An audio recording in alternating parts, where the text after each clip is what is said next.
Apoptosis यह एक orchestrated sequence of events होती है जिसमें डेथ प्रोग्राम एक्टिवेट होता है। बहुत से सेल्स ऐसे होते हैं जो फुल्ली एक्टिव होते हैं, यंग होते हैं, लेकिन फिर भी उनकी डेथ काज होती है ऑर्गेनिजम्स में। एक ह्यूमन फीटस से एक फाइब्रोब्लास्ट सेल्स को अगर कल्चर में डाला जाए तो वो करीब 80 डिवीजन्स करता है, और एक 40 इयर्स ओल्ड का फाइब्रोब्लास्ट अगर कल्चर में डाला जाए तो वो करीब 40 टाइम्स डिवाइड करता है। तो फीटस से 80 टाइम्स और 40 इयर्स ओल्ड से अगर फाइब्रोब्लास्ट को कल्चर में डाला जाए तो वो 40 टाइम्स डिवाइड करता है। इसका मतलब ये हुआ कि फाइब्रोब्लास्ट सेल तो वही रहा, लेकिन उसकी डिवीजन की कैपेसिटी घटती गई। तो ये जो डिवीजन की कैपेसिटी घटती गई एज के हिसाब से, इसको कहते हैं senescence, the phenomenon of becoming old, बुढ़ा होने की प्रक्रिया। और इस प्रक्रिया में सेल्स जो हैं इनकी डेथ होती है और डिवीजन फर्दर नहीं करते हैं। कुछ सेल्स ऐसे होते हैं जो प्रोलिफरेट करते हैं, सर्वाइव करते हैं और डेथ होती है। ऐसे सेल्स जो होते हैं कुछ दूसरे सेल से एक्सटर्नल फैक्टर्स या सिग्नल्स आते हैं और सिग्नल ट्रांसडक्शन के थ्रू उनका प्रोलिफरेशन, उनका सर्वाइवल और उनकी डेथ होती है। तो एक तरह से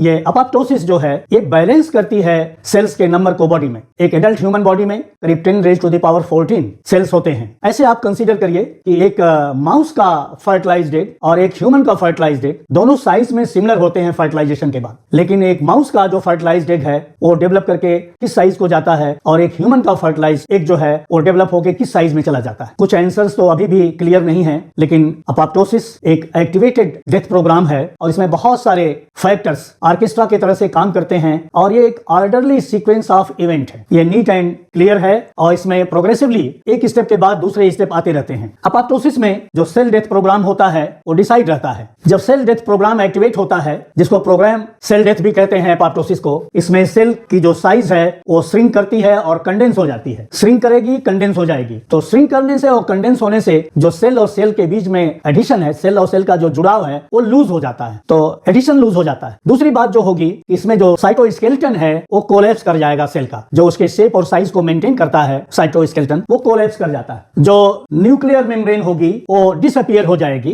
फ्रेगमेंटेशन हो जाएगा उसका। सेल के न्यूक्लियस में जो डीएनए है वो ब्रेक करेगा और फ्रेगमेंटेड हो जाएगा। और जो सबसे इंपॉर्टेंट बात होगी एपोप्टोसिस में, वो सेल सरफेस पर ईट मी सिग्नल्स आ जाएंगे। वो ऐसे सिग्नल्स होंगे जो फाइगोसिटोज्ड हो जाएंगे, फाइगोसाइटिक सेल्स के द्वारा वो खा लिए जाएंगे, और वो सेल्स माइक्रोफेजेस होते हैं और नेवरिंग सेल्स होते हैं। ये नेवरिंग सेल्स और फाइगोसाइटिक सेल्स ये दोनों मिलकर जो डेड सेल्स हैं उनको एलिमिनेट कर देते हैं। तो इसलिए यह एक नीट और ऑर्डरली प्रोसेस है। इसके अगेंस्ट एक टर्म है नेक्रोसिस। जब कभी आपको एक्सीडेंटल इंजरी हो जाती है तो आपके सेल्स जो हैं उनकी डेथ बिना किसी एक्टिवेटेड सेल प्रोग्राम के होता है, वो एक्सीडेंटली हो जाता है। इसमें कोई ऑर्डरली प्रोसेस नहीं होता है। और ऐसे केसेस में जब एक्सीडेंटल इंजरी होती है आपको, तो उसमें सेल्स जो होते हैं वो नेक्रोसिस को प्राप्त होते हैं। नेक्रोसिस क्या है? नेक्रोसिस में जो सेल्स होते हैं वो स्वेल कर जाते हैं चोट लगने के बाद, इंजरी होने के बाद, और उसके अंदर जो कंटेंट्स हैं वो बर्स्ट होके स्पिल आउट हो जाते हैं, वो बाहर निकलते हैं, छलकते हैं। जैसे वो भरा हुआ सेल है तो उसे छलक के अपने नेबरिंग सेल्स को जाएंगे और नेबरिंग सेल्स में इंफ्लेमेटरी रिस्पांस प्रोड्यूस करेंगे,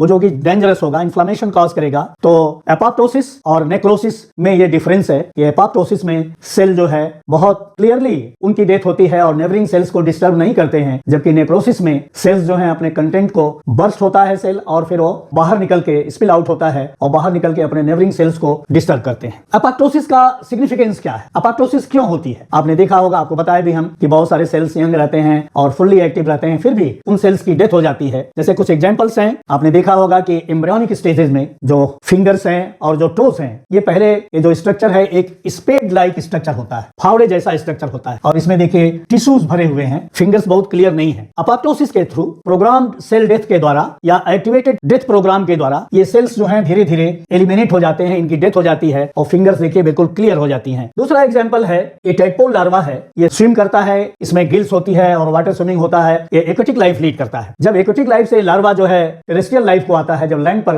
वो शिफ्ट होता है, तो इसके कुछ स्ट्रक्चर्स जो हैं इनका लॉस हो जाता है। जैसे गिल्स रहेगी उसका लॉस हो जाएगा, इस तरह से बहुत सारे स्ट्रक्चर्स, टेल है ये लॉस हो जाएगी, जबकि ये सेल्स एक्टिव होते हैं। तो जब ये टैडपोल लार्वा मेटामॉर्फोस होगा, मेटामॉर्फोसिस होगी, एक स्टेज से दूसरे स्टेज में ये चेंज होगा, तब इसमें टेल का रिग्रेशन हो जाएगा, गिल्स का रिग्रेशन हो जाएगा और इसके अंदर ऐसे कैरेक्टर्स डेवलप होंगे जो लैंड पर एक्वेटिक दोनों जगह रहने के लायक हों। फिर इसमें इंसेक्ट जैसे हैं, इंसेक्ट्स में भी बहुत से ऐसे सेल्स हैं जो यंग रहते हैं, फुल्ली एक्टिव रहते हैं, फिर भी उनकी डेथ काज होता होती है एपोप्टोसिस के थ्रू, एक्टिवेटेड डेथ प्रोग्राम के द्वारा। तो ऐसे में इसका एक सिग्निफिकेंस, बायोलॉजिकल सिग्निफिकेंस ये है कि लार्वल टिश्यूज का एलिमिनेशन होना इंसेक्ट में और एम्फीबियंस में, और ह्यूमन के अंदर ये जो डिजिट्स हैं या जो टोज हैं, फिंगर्स हैं, उनमें से एक्स्ट्रा टिश्यूज का रिमूव हो जाना। आप जानते हैं कि एम्ब्रियोनिक स्टेज में टी लिम्फोसाइट्स और नॉर्मल सेल्स सब प्रोड्यूस होते हैं। कभी कभी कुछ टी लिम्फोसाइट्स डेंजरस हो जाते हैं इन द सेंस कि टी लिम्फोसाइट्स के ऊपर रिसेप्टर्स होते हैं, और नॉर्मल सेल में भी जो प्लाज्मा मेम्ब्रेन है उसमें प्रोटीन्स होती हैं। तो कभी कभी टी लिम्फोसाइट्स के रिसेप्टर नॉर्मल सेल की प्रोटीन से बाइंड कर जाते हैं, और उस बाइंडिंग से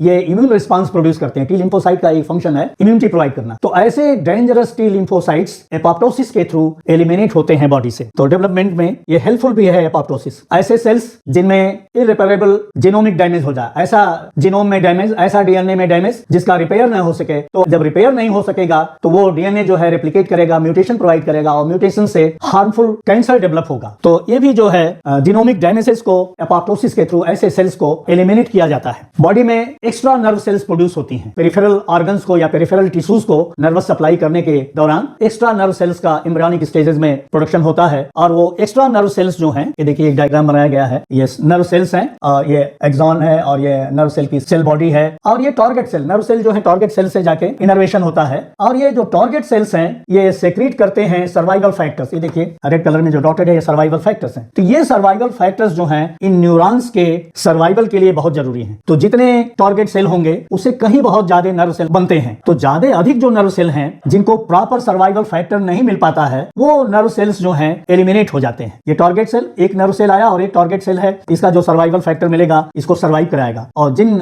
नर्व सेल्स को टारगेट सेल से अटैचमेंट नहीं होगा तो उनको जो है वो सर्वाइवल फैक्टर नहीं मिल पाएगा, और ऐसे नर्व सेल्स जो हैं डेवलपमेंटल स्टेज में ही एलिमिनेट हो जाएंगे। तो देखिए यहाँ पर ये नर्व सेल्स हैं, ये टारगेट सेल है इसका, और ये देखिए ये तो सर्वाइव कर रहा है, इसका कोई टारगेट सेल नहीं है, यहाँ पर कोई टारगेट सेल नहीं है। तो ये सेल जो है नर्व सेल जो है इसकी डेथ हो गई। इसका देखिए यहाँ है और इसका देखिए कोई टारगेट नहीं है, तो यहाँ पर कोई टारगेट सेल नहीं, तो इस सेल की, नर्व सेल की डेथ हो गई। यहाँ पर है तो ये अलाइव है, और यहाँ पर नहीं है तो इस नर्व सेल की भी डेथ हो गई। तो number of target cells number of neuron से मैच करता है। जितने टारगेट सेल होंगे करीब करीब उतने ही न्यूरॉन होंगे। नियरली 50% जो न्यूरॉन्स हैं वो एलिमिनेट हो जाते हैं डेवलपमेंटल स्टेज में। एपोप्टोसिस का एक सिग्निफिकेंस ये भी है कि ये इन्फेक्टेड सेल्स को एलिमिनेट करता है बॉडी से, एपोप्टोसिस के थ्रू। इन्फेक्टेड सेल में बड़ा इंपॉर्टेंस रखता है, जब कभी वायरस इन्फेक्ट करता है तो वो बहुत तेजी से मल्टीप्लाई करता है विद इन द बॉडी। तो ऐसे इन्फेक्टेड सेल्स जिनको वायरस का इन्फेक्शन है, अगर उनको जल्दी से एलिमिनेट नहीं किया जाएगा तो वो अपने नंबर्स को वो बहुत अधिक बढ़ाएंगे और डैमेज करेंगे बॉडी को। तो ऐसे सेल्स जब वायरस से इन्फेक्ट हो जाते हैं तो उनका एलिमिनेशन होता है।